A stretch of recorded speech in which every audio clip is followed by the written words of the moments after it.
Maswerteng gabi po mga ka-STL. Narito na po ang resulta ng STL Bulacan. Para sa araw na to, 3rd draw, February 17, 2026, araw ng Martes. Naway, mga natayaan nyo pong mga numero kanina ay manalo nawa ngayong gabing ito, 8 PM. Kaya't kunin nyo na po ang inyong mga ticket. Narito na po ang resulta.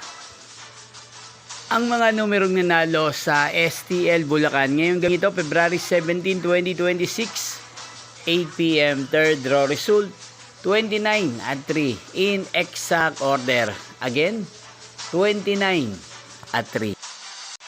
At ngayong gabing ito sa STL Bulacan, natin pong i-shoutout si Kuya Borgi ng Bulacan na nanonood po ngayon sa channel na to. Shoutout po sa inyo Kuya Borgi, sana po ay nasa maayos kayong kalagayan. At sa lahat po ng mga taga Bulacan na lagi pong nakasubaybay sa channel na to, shoutout po sa inyo. Inyo pong napanood ang resulta ng STL Bulacan. Magkita-kita pong muli tayo bukas ng alas 11 ng umaga.